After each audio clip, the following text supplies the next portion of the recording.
team coverage, our Emma Withrow breaks down the city seeing the highest crime rates across the nation. But first, Ryan Smith at the live desk with how sanctuary cities tonight are responding to this pressure. Ryan? Tonight we start in Boston, Massachusetts, where a defiant mayor, Michelle Wu, now vowing she will not comply with the White House's deadline for immigration enforcement. Take a listen. To all the federal officials attacking communities that embody diversity, creativity, and moral clarity. We mayors said this in D.C. nearly 6 months ago, and I'll say it again today. You are wrong on the law, and you are wrong on safety. U.S. Attorney General Pam Bondi had put dozens of states and cities on official notice, alleging that sanctuary city policies are obstructing federal immigration enforcement. She has since threatened to cut off federal funding and even issue criminal charges if necessary. The lives of Americans is no joking matter, and these sanctuary city politicians, like Mayor Wu out of Boston, are playing Russian roulette with the American public's lives. And if these sanctuary politicians won't follow the law, then we will be forced to flood the zone.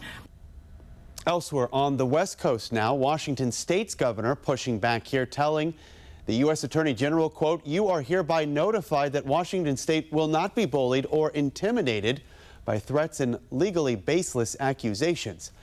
Now to a bit of a different response here as we show you this live look over downtown Louisville, Kentucky tonight. The mayor there saying just last month that they will start cooperating with the feds' immigration enforcement out of fear of increasing ICE raids and National Guard deployments. And taking a live look over Washington, D.C., where National Guard troops from West Virginia, South Carolina, Mississippi, and Louisiana have arrived. It comes as part of President Trump's federal crackdown in the U.S. Capitol. Ohio and Tennessee have also pledged to send troops to help the D.C. National Guard. The White House says there have been over 400 arrests since the start of the operation on August 7th. Many, he says, violent criminals.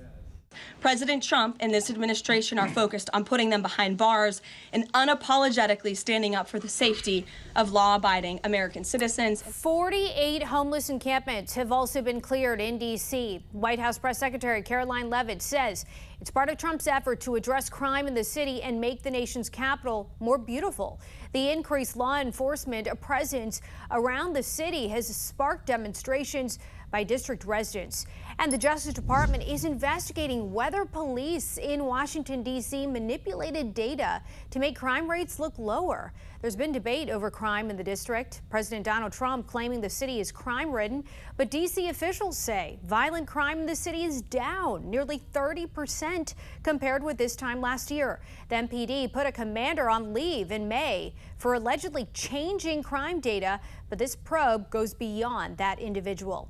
Now to Chicago, where a wave of violence was seen over the weekend. More than 30 people were shot, 5 of them deadly.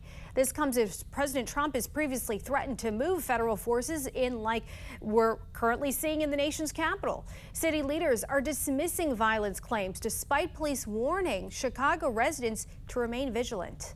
Homicides are down 30%, shootings and shooting victims down almost 40%. So it's evident that the work is working. The federal government does not have a right to send soldiers into American cities for the purpose of, well, for any purpose really, but specifically to fight crime. However, at least one local politician says that police will be focusing on increased patrols in her area following the escalating violence.